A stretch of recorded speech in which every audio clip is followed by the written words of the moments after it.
Kurnool municipal సర్వసభ్య సమావేశం రసభసగా సాగింది. సమావేశం ప్రారంభమైన కొద్దిసేపటికే టీడీపీ వైసీపీ కౌన్సిలర్ల మధ్య వాగ్వాదం జరిగింది. ఈ క్రమంలో 10వ వార్డు వైసీపీ కౌన్సిలర్ యూసుఫ్ బాషా ఆగ్రహంతో ఊగిపోయారు. కుర్చీ నేలకేసి కొట్టి బీభత్సం సృష్టించారు. వెంటనే పోలీసులు కౌన్సిలర్ యూసుఫ్ బాషాను సమావేశం నుంచి బయటకు తీసుకువెళ్లారు.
చూస్తున్నాం. కర్నూలు మున్సిపల్ సర్వసభ్య సమావేశం రసభసగా సాగింది. సమావేశం ప్రారంభమైన కొద్దిసేపటికే టీడీపీ వైసీపీ కౌన్సిలర్ల మధ్య వాగ్వాదం జరిగింది.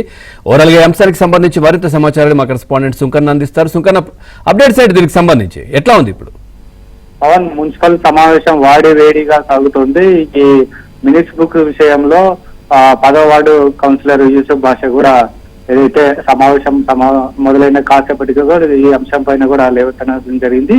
అయితే మినిట్స్ బుక్ తయారు చేయడానికి 3 నెలలు పట్టింది. గత సమావేశంలో చర్చించిన పనులు ఇంకా ఏమీ కావలేదు.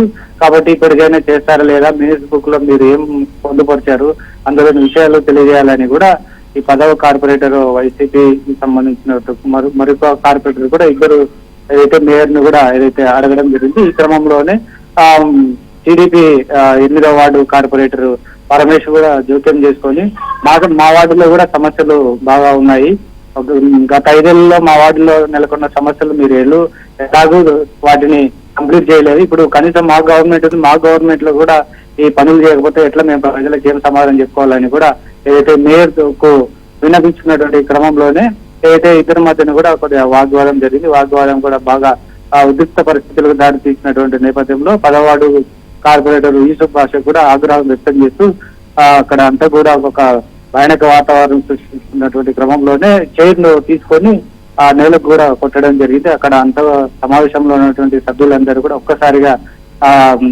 ఆ భయాందోళనకు గురైనటువంటి పరిస్థితి. అయితే విషయం తెలుసుకున్నటువంటి పోలీసులు కూడా వెంటనే సమావేశం మందిరంలోకి వచ్చి 10వ కార్పొరేటర్ యూసుఫ్ ను కూడా బయటికి తీసుకెళ్లడం జరిగింది. సమావేశం సమస్యల పైన కూడా బాగా వాడివేడిగా చర్చ జరిగింది.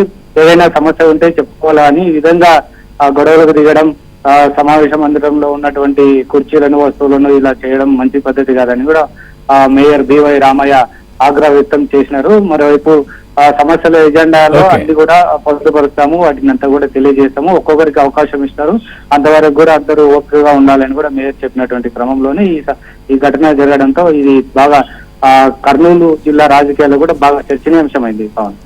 Thank you Sunkanna, thanks for the updates.